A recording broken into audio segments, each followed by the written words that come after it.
நமஸ்காரம். அஸ்ட்ரோ பிருந்தா கோயம்புத்தூர்ல இருந்து சனிப்பெயர்ச்சி பலன்கள் பார்த்துட்டு இருக்கோம். அந்த வரிசையில் இப்ப நம்ம பார்க்க போறது ரிஷபராசி ரிஷப லக்னக்காரங்களுக்கு இந்த கோச்சர சனிப்பெயர்ச்சி எந்த மாதிரியான பாவங்களை ஆக்டிவேட் பண்ணுது அப்படிங்கிறது தான். எப்பவும் நான் சொல்ற ஒரு விஷயம் என்ன அப்படின்னா, ஒரு ஜாதகத்துல பிராப்தம் அப்படின்னு ஒரு விஷயம் இருக்கு, கொடுப்பினை. அந்த கொடுப்பினையில் இருக்காத, பிராப்தத்தில் இல்லாத ஒரு விஷயத்த கோச்சார கிரகங்கள் கொடுக்கவும் முடியாது, பறிக்கவும் முடியாது. முதல்ல ஒரு விஷயம் கிடைக்குமா, கிடைக்கணுமா, நடக்குமா, நடக்கணுமா, நிக்குமா, நிக்காதா, இதெல்லாம் உணர்த்துறதுக்கு பிராப்தம் இருக்கணும். அது உங்க ஜோசியருக்கு மட்டும்தான் தெரியும், உங்க கர்மா என்னங்கிறது. அதை ஆக்டிவேட் பண்றதுக்கு அந்த ஜாதகருக்கு உண்டான அந்த வயதும் அந்த தசாவும் புத்தியும் அந்தரவும் வரும்போது கோச்சார கிரகங்கள் எடுத்து கொடுத்துட்டு போகும். அதனாலதான் கோச்சார பலன்களை 100% அப்படியே பிளைண்டா பிக்ஸ் பண்ண வேண்டாம் அப்படின்னு நம்ம சொல்றதுக்கு காரணம் அதுதான். ஆனா உறுதியாவே 70 to 80% நான் வேலை பண்ணி பாக்குறேன் பிராக்டிக்கலா. சோ ரிஷபராசி ரிஷப லக்னக்காரங்களுக்கு இந்த சனிப்பெயர்ச்சியானது எந்த பாவங்களை ஆக்டிவேட் பண்ணுது அப்படிங்கறத நோட் பண்ணிக்கோங்க. அந்த பாவங்கள் சம்பந்தமான விஷயங்கள்ல பொறுப்புகள் அதிகப்படுத்திக்கோங்க, நிதானத்தை அதிகப்படுத்திக்கோங்க, சகிப்புத்தன்மை அதிகப்படுத்திக்கோங்க, தோல் உரிச்சு காட்ட போற சில விஷயங்களை பாக்குறதுக்கு ரெடி ஆயிக்கோங்க. Shani is all about practicality. அங்க பெரிய மாயையோ இல்ல மேல்பூச்சு அதெல்லாம் வர்ணம் பூசுறதெல்லாம் கிடையாது. நிதர்சனம் அப்படின்னா சனி எனர்ஜி. ரிஷபராசி ரிஷப லக்னக்காரங்களுக்கு 9ஆம் அதிபதியான தர்ம சிந்தனை, தகப்பன், குருவை நாடுவது, பாரம்பரியத்தையும் பண்பாட்டையும் பின்பற்றுவது, ஒழுக்க நெறி தவறாமல் வாழ்வது, இதையெல்லாம் சுட்டி காட்டக்கூடிய 9ஆம் பாவ அதிபதி. தனையே ஒரு குருவாக உணர்த்தக்கூடிய அதிபதியும் சனிதான். தனக்குள் இருக்கும் குருவை வெளியே கொண்டு வரதுக்கும் சனி அவசியம் ரிஷபத்துக்கு. பெயர், புகழ், அடையாளம், அங்கீகாரம், சம்பாத்தியம், கீர்த்தி, இதுக்கு எல்லாத்துக்கும் அதிபதி சனி, 10ஆம் அதிபதி. காலபுருஷனுடைய ஒரிஜினல் 11ஆம் பாவன தடைகளை சுட்டி காட்டக்கூடிய சர்ப்ளஸ் கெயின்ஸ் சுட்டி காட்டக்கூடிய அந்த சனி ரிஷபத்துக்கு 10ஆம் பாவமா வருது. நிச்சயமாகவே தொழில் மூலமாக ஆதாயத்தை காணக்கூடிய நபர்கள் தான் ரிஷபராசி ரிஷப லக்னக்காரங்க. ஆனா சுலபம் அல்ல. அப்டாக்கிள்ஸ் சுட்டி காட்டக்கூடிய பாவம் காலபுருஷோட ஒரிஜினல் 11ஆம் பாவம், அந்த பாதகாதிபதி தடைகளை கொடுக்கக்கூடிய வீடு. அந்த 10ஆம் அதிபதியான சனி 11ஆம் பாவமான லாபஸ்தானத்துக்கு வருது. ஆனா அந்த லாபம் எப்ப கிடைக்கும் அப்படின்னா, காலபுருஷோட ஒரிஜினல் 12ஆம் பாவம் ரிஷபத்துக்கு 11ஆம் பாவமா வர்றதுனால பண வரையும், நிம்மதி வரையும், தூக்க வரையும், மன உளைச்சல், அலைச்சல், பிரயாணம், இந்த விரயத்தெல்லாம் ஏற்படுத்தி தான் அந்த லாபத்தை கொடுக்கும். அப்ப இவ்வளவு நாள் நான் காலையில 8 மணிக்கு போனா சாயங்காலம் 5 மணிக்கு பஞ்ச் அடிச்சுட்டு வெளியே வருவேன், நான் ரொம்ப பெருசால நான் எஃபர்ட்டே போட்டுக்க மாட்டேன் என் தொழிலுக்காக நினைச்சிட்டு இருக்கிற ரிஷபராசி ரிஷப லக்னக்காரங்க எல்லாம் உஷாரு. இனிமே அந்த மேம்போக்கான அந்த விஷயங்கள் எல்லாம் சரி வராது. ரிஷபம் எந்த ஒரு விஷயத்தையும் மேம்போக்கா மேலோட்டமா செய்ய மாட்டாங்க. ஆனா ரொம்ப அலட்டிக்க மாட்டாங்க. ரொம்ப பெரிய பிரஷர் அவங்களால எடுத்துக்கொள்ள முடியாது. சுக்கிரனுடைய வீடான அந்த ரிஷபம் அங்க எஸ்பெஷலி சந்திரன் தான் ரொம்ப ஸ்ட்ராங். அதே துலாம் பாத்தீங்கன்னா அதுவும் சுக்கிரனோட வீடு தான். ஆனா அந்த இடத்துல சனி உச்சம். அந்த இடத்துல அவ்வளவு உழைப்ப துலாத்தால போட முடியும். துலா சுக்கரனால முடியும், ரிஷப சுக்கரனால முடியாது. அந்த அதிபதி இப்போ நிறைய உழைப்ப போடுங்க, நிறைய எனர்ஜி ஸ்ட்ரெயின் பண்ணுங்க, ட்ரெயின் பண்ணுங்க அப்படின்னு சொல்ற மீனத்துக்கு வந்துருச்சு. சனியுடைய பார்வை அங்கிருந்து டைரக்டா உங்களுடைய லக்னத்தின் மேலேயே படுது. சோ இந்த ஒரு 2.5 வருஷம் எடுக்கிற எல்லா விஷயமுமே ஏதோ ஒரு பக்கம் பிளாக் ஆகுது. என்ன பிளாக்னே தெரியாத அளவுக்கு ஒரு தடையை போடக்கூடிய வருடங்களாக இருக்க போகுது. எஸ்பெஷலி தொழில நீங்க ஒரு முடிவு எடுக்கணும்னு நினைச்சீங்கன்னா அது ஜவ்வு தான், ஜவு முட்டாய் தான். அது இழுக்கும், அது முடிவே இல்லாம இழுத்துட்டு இருக்கும். சில விஷயங்களை அக்செப்ட் பண்ணிக்கோங்க. அந்த சகிப்புத்தன்மையும் அந்த நிதானமும் அந்த பொறுமையும் எவ்வளவு அடிச்சாலும் தாங்குற பார் அப்படிங்கிற அந்த ஒரு எனர்ஜி நீங்க உங்களுக்குள்ள நீங்க கொடுத்துட்டீங்க அப்படின்னா, இந்த 2.5 வருஷம் கழிச்சு முடியும் போது, கழிச்சல இந்த 2.5 வருஷம் முடியும் போது, சனி பயிற்சி முடியும் பொழுது அதற்கு உண்டான முழு பலனையும் நீங்க அனுபவிச்சிருப்பீங்க. ஏன் அப்படின்னா ரிஷபத்துக்கு சனியானது சூப்பர் பவர்ஃபுல் பிளானட் மாதிரி, ரொம்ப பவர்ஃபுல்லான பிளானட், யோகாதிபதி, கேந்திரத்துக்கும் திரிகோணத்துக்கும் அதிபதி. ஆனா ரிஷபத்துக்கு சனி இறங்கி விளையாடும். சனியோட எனர்ஜி அதுல எந்த மாற்றமும் இல்லை. நான் எல்லா ரிஷபராசி ரிஷப லக்னக்காரங்களும் சொல்லுவாங்க, உழைச்சு ஓடா தைரியமாங்க. யோகாதிபதி எதுக்கு அப்படி உழைச்சு ஓடா தைரியம், ஜாலியா கொடுக்க வேண்டியதானே எல்லாத்தையும். சனி சனிதான், யதார்த்தம், நிதர்சனமான உண்மை. ஸோ நிறைய விஷயங்கள் தடை வரும். அந்த தடையை அக்செப்ட் பண்ணிக்கோங்க. எஃபர்ட்ஸ் ரிப்பீட்டடா போட்டுட்டே இருங்க. அந்த ரிப்பீட்டட் எஃபர்ட்ஸ் சனி அப்படிங்கிற அந்த எனர்ஜியை உங்களுக்குள்ள பாசிட்டிவ் ஆக்டிவேட் பண்ணி மேல இருந்து அந்த கிரகம் அப்படி ஒன்றும் டைரக்டா உங்க உடம்புக்குள்ள வந்து டைன் மிராக்கிள் மாதிரி எதுவும் பண்ணிடாது. Everything works from within, starts from here. சந்திரங்கிற மதிக்குள்ள புகுந்துதான் எல்லா கிரகங்களும் நம்ம ஆக்டிவேட் பண்ணிட்டு இருக்கோம். நமக்குள்ள நவ கிரகங்களும் ஐக்கியம், பஞ்சபூதங்களும் நமக்குள்ளதான் இருக்கு. எக்ஸ்டர்னலா சில சப்போர்ட்ஸ் நம்ம எடுத்துக்கிறோம், அவ்வளவுதான். அதுவும் பஞ்சபூதங்களோட கனெக்ட் ஆகி தான் அந்த சப்போர்ட்ஸ் நம்ம எடுக்கிறோம். சனியுடைய பார்வை டைரக்டா உங்களோட 5ஆம் பாவம்னா சித்தம், குழந்தை, காம்படிட்டிவ் எக்ஸாம்ஸ், இந்த பாவங்கள்ல வந்து விழுகுது. Creativity, politics, entertainment, share market, இதெல்லாமும் ரிஷபராசி ரிஷப லக்னக்காரங்களுக்கு சனி, இதெல்லாமும் சனியோட கண்ட்ரோலுக்குள்ள போயிடும், இன்க்ளூடிங் லவ்.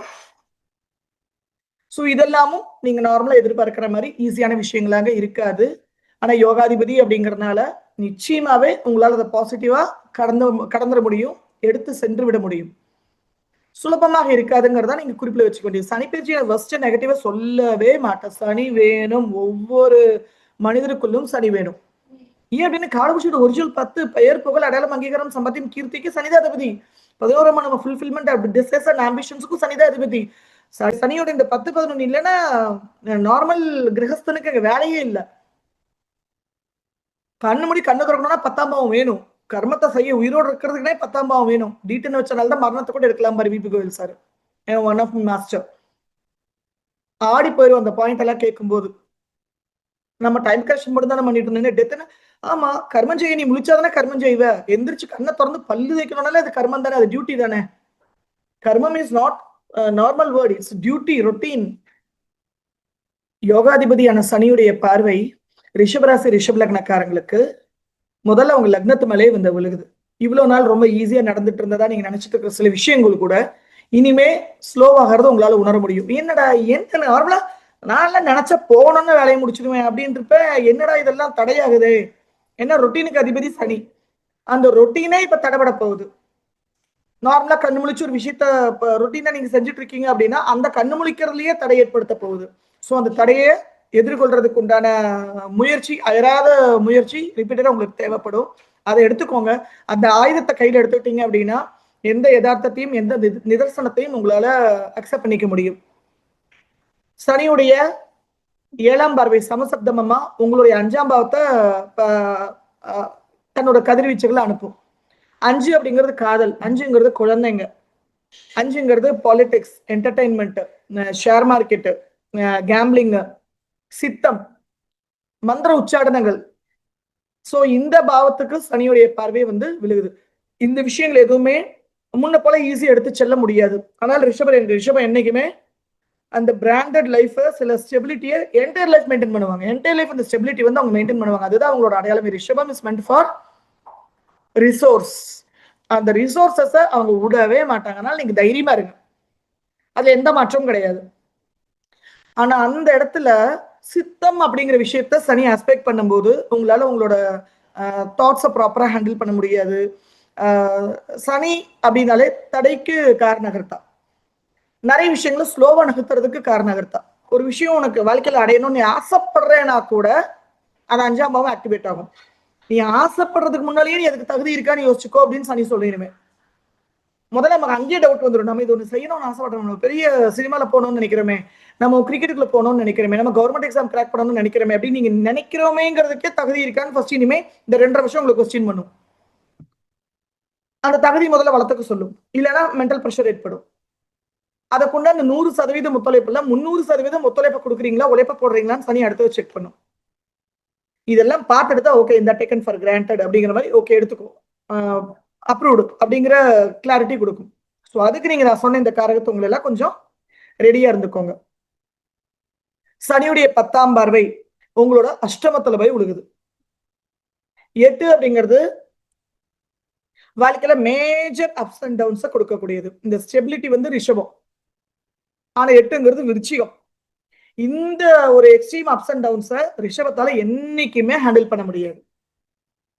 அதனாலதான் ரிஷபராசி ரிஷப லக்னக்காரர்களுக்கு வாழ்க்கை துணையை வந்து ஹேண்டில் பண்றது பெரிய டாஸ்கா நினைப்பாங்க.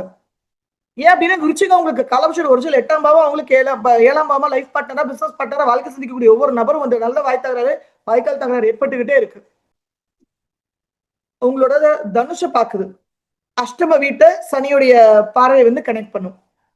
அப்ப எந்தெந்த விஷயத்துல மேஜர் டிரான்ஸ்ஃபர்மேஷன் ரிஷபராசி ரிஷப லக்னக்காரங்க எதிர்கொள்வாங்க, எங்கெல்லாம் பொறுப்பு நிதானமும் ஒரு எக்ஸ்ட்ரா அவேர்னஸ் வேணும் அப்படின்னா, காதல், குழந்தை, தொழில், competitive exams, decision making, share market, gambling, entertainment, politics, ஓவராலாவே நீங்க போடுற எஃபர்ட்ஸ். நான் காலையில 6 மணிக்கு எந்திரிப்பேன்னா இனிமே அந்த 6 மணிக்கு எங்க போய் எந்திரிக்கிறேன்? நான் காலையில 4:30 மணிக்கு பிரம்மமுகூர்த்தத்துல 4 காலுக்கு எந்திரிப்பேன், எங்க எந்திரிக்கிறது? சனியோட பார்வை லக்னத்துக்கு வந்துருச்சு. இதெல்லாம் நீங்க பிரேக் பண்றதுக்கு எக்ஸ்ட்ரா எஃபர்ட்ஸ் நீங்க போட வேண்டி வரும். அதுக்கு நீங்க மென்டலி ரெடி ஆயிட்டீங்க, பிசிக்கலி உங்களை ஃபிட்டா நீங்க வச்சுக்கிட்டீங்கன்னா இந்த மேஜர் அப்ஸ் அண்ட் டவுன்ஸ் உங்களால ரொம்ப ஈஸியா எதிர்கொள்ள முடியும். ஏன் அப்படின்னா தனுஷ் அப்படிங்கிறது உங்களுக்கு அஷ்டம பாவமா வருது. Dhanush is meant for discipline, ஒழுக்கம், வேற ஒண்ணுமே இல்ல. தனுஷ் ராசி தனுஷ் லக்னால அங்க முதல் தம்புருள் என்னன்னா ஒழுக்கம். ரெண்டாவது தம்புருள் என்னன்னா செட் அப் சர்டன் ரூல்ஸ். ஒரு நமக்குன்னு சில வரைமுறைகள், சில கட்டுப்பாடுகள், சில கோட்பாடுகளை வகுத்துக்கோங்க, அதுக்குள்ள ஸ்டிக்காய் நில்லுங்க.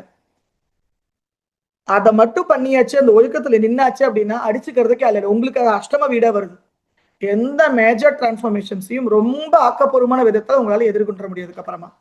So set up certain principles, stick to the discipline, ஒரு ப்ரோட்டோகால் வச்சு அந்த ப்ரோட்டோகால்ல உங்க லைஃப் வகுத்துங்க. இவ்வளவு நாள் அதை பண்ணல அப்படின்னா இனிமே அதை பண்ணிடுங்க. நிச்சயமாவே உங்களால இந்த டிரான்ஸ்ஃபர்மேஷனை ரொம்ப ஆக்கப்பூர்வமான விதத்துல எதிர்கொள்ள முடியும். ஸோ யோகாதிபதியாக கருதக்கூடிய சனி, அப்பாக்கள் இருக்காங்க அப்படின்னா அப்பாவோட ஆரோக்கியத்துல அதிக கவனம் இந்த 2.5 வருஷத்துல தேவை. இது ஒரு முக்கியமான பாயிண்ட், நோட் பண்ணிக்கோங்க. தவறான குருமார்கள் கிட்ட போய் லான்ச் ஆயிடாதீங்க. கண்ணுல பாக்குறவங்க எல்லாருமே மாஸ்டர்ஸா இருக்கலாம். நானே மாஸ்டர், நானே டீச்சர். ஆனா கண்ணில் படுறவங்க எல்லாம், யூடியூப்ல பேசுறவங்க எல்லாருமே குருவா மாறிட முடியாது. ஸோ தவறான குருமார்கள்கிட்ட போய் லான்ச் ஆகிறதுக்கான வாய்ப்புகள் இந்த காலகட்டத்தில் ஏற்படும். அப்படிங்கறதுனால நிறுத்துங்க, பொறுமை. உங்களுக்குள்ள இருக்கிற குருவை இனிஷியேட் பண்ணுங்க. உங்களுக்குள்ள இருக்கிற குருவை இனிஷியேட் பண்ணிட்டீங்க அப்படின்னா அதுக்கப்புறம் நம்ம எங்கேயுமே போய் தேடி அலைய வேண்டி இருக்காது. இங்க குரு கிடைப்பாங்களா, இங்க குரு கிடைப்பாங்களா, இறைவன் அங்க பார்க்கலாமா, இங்க பார்க்கலாமா, தேடி அலைய வேண்டி இருக்காது. இல்லைன்னா பெரும் இழப்பை சந்திக்க வேண்டி வந்துடும். தொழில மேஜர் டிரான்ஸ்ஃபர்மேஷன் கொடுக்கக்கூடிய காலகட்டமாக இருக்கிறதுனால நெக்ஸ்ட் இந்த ஒரு 4 months, ஒரு செப்டம்பர் வரைக்குமே வச்சுக்கோங்களேன், பிரம்மாண்டம் எதுவும் பிசினஸ் பிளான் பண்ணிடாதீங்க. ஏன்னா குருவோட நட்சத்திரத்துல சனி டிரான்சிட் 6 வரைக்கும், பூரட்டாதியில சனி டிரான்சிட் ஆயிட்டு இருக்கிற வரைக்கும் ரொம்பவே நிதானம் தேவை. தேவையில்லாம எங்கேயாவது பணத்தை முன்பணமா கொடுத்தீங்க, தொழில முதலீட்டுக்கெல்லாம் கொடுத்தீங்கன்னா உங்களால திருப்பி ரெக்கவர் பண்ண முடியும். குழந்தைக்கு பிசினஸ் தர ஆரம்பிக்கிறாங்க, ஷேர் மார்க்கெட்ல வர புதுசா யோசிக்க ஆரம்பிச்சிருவீங்க. குழந்தைக்கு பேர்லயும் பணத்தை எதுவும் கட்டிடாதீங்க. போட்ட பணத்தை எடுக்கவும் முடியாது, உங்களால அதை ரெக்கவர் பண்ணவும் முடியாது. அது வந்து ஃபுல்ஃபில்லா அவங்க கம்ப்ளீட் பண்றதுக்கு அனுமதிக்காது. அதுக்கு உடனே குழந்தைங்க நான் ஸ்கூல் ஃபீஸ் கட்ட மாட்டேன், காலேஜ் ஃபீஸ் கட்ட மாட்டேன் இல்ல, ட்ரையல் மாதிரியான பேசிஸ்ல பண்ணாதீங்கன்னு சொல்றது. சிலர்ல வேலை வாங்கி தரதுக்காக கவர்மெண்ட் வேலை கொடுக்குறேன்னு சொல்லியிருக்காங்க, இந்த காலேஜ்ல அட்மிஷன் வாங்கி தரேன்னு சொல்லியிருக்காங்க. ஆனா அந்த அட்மிஷனுக்கு டொனேஷனா ஒரு இந்த பெரிய புள்ளி வந்து ஒரு 2 லட்சம் கேட்கிறாரு, 5 லட்சம் கேட்கிறாரு. நான் அந்த மாதிரி விஷயங்களுக்காக சொல்றேன். தொழிலை தொட்டு பெரும் முதலீடையும் இந்த ஒரு 4 மாசம் செப்டம்பர் வரைக்குமே செய்யாதீங்க. பெரும் இழப்பை சந்திக்க நேரிடும். அதுக்கப்புறமா சுயசாரத்துக்குள்ள சனி வரும், உத்திரட்டாதிக்குள்ள வரும். சோம்பேறித்தனத்தை தூக்கி போட்டுட்டு தூசு தட்டிட்டு எந்திரிச்சிங்க, தெளிவான முடிவு எடுத்தீங்க, எடுத்த முடிவுல தெளிவா நின்னீங்க, ஸ்திரமா நின்னீங்க அப்படின்னா உங்களை அடிச்சுக்கிறதுக்கு ஆள் இல்லை. அதுக்கப்புறம் ரேவதிக்கு புதனோட நட்சத்திரத்துல வரும். அன்னைக்கெல்லாம் திருப்பி மந்தமாகும். லாஸ்ட் ஒரு வருஷம் சனிப்பயிற்சி முடிகிற அந்த 2 வருஷம் கழிச்சு பாத்தீங்கன்னா இன்னும் கொஞ்சம் மந்த நிலை வரும். எடுத்த டெசிஷன்ல ப்ராப்பரா நிக்கிறதுக்கு அனுமதிக்காது. வெறி குண்டு ஆரம்பிச்ச ஒரு விஷயத்த எடுத்துக்கொண்டு போறதுக்கு போர் அடிக்கும். ஸோ இதெல்லாம் தவிர்த்துட்டீங்க அப்படின்னா ரேவதியில சனி பிரயாணம் பண்ணும்போது கம்யூனிகேஷன் ஆக்கப்பூர்வமா வளர்த்துக்கிட்டீங்க, கொடுக்குற கமிட்மெண்ட்டை நிறைவேற்றுறதுக்கு நீங்க எஃபர்ட்ஸ் போட்டீங்க, பேப்பர்ஸ் டாக்குமெண்ட்ஸ் எல்லாம் கவனமா இருந்தீங்க, டெசிஷனை பொறுமையா நிதானமா எடுத்தீங்க அப்படின்னா உறுதியாகவே இந்த சனிப்பயிற்சி உங்களால் சக்சஸ்ஃபுல்லா எதிர்கொள்ள முடியும். ஸோ யோகாதிபதியான சனி இந்த 2.5 வருடம் யோகங்களை மட்டுமே கொடுக்கறதுக்கு இறைவன்கிட்ட நான் பிரார்த்திச்சுக்கிறேன். கடவுள் கேட்டா இதெல்லாம் உடனே கொடுத்துட மாட்டாங்க. கடவுள் அப்படிங்கிறது எனர்ஜி, கர்மாங்கிறது நம்மளோட பாஸ்ட் லைஃப் டேட்ஸ். அதை ஆக்கப்பூர்வமா ஆக்டிவேட் பண்றதுக்கு சரணாகதி ரொம்ப ரொம்ப முக்கியம். அதுக்கு முதல்ல ஒழுக்கம் முக்கியம், தர்மத்தோட நிக்கிறது முக்கியம். அது 2ஐயும் கடைபிடிங்க. ரொம்ப ஆக்கப்பூர்வமான மாற்றங்களை நீங்க எதிர்கொள்றதுக்கு இறைவனோட முழு அனுகிரகம் உங்களுக்கு கிடைக்கட்டும். எல்லா உயிர்களும் இன்புற்று வாழ்க, கொல்லாவிரதம் குவளையமெல்லாம் ஓங்குக. May the universe shower abundance upon you and your family members. grow more in always, and grow more compassionate. Universe always has your back. Astro Brinde again from Coimbatore. Love you all. Stay blessed.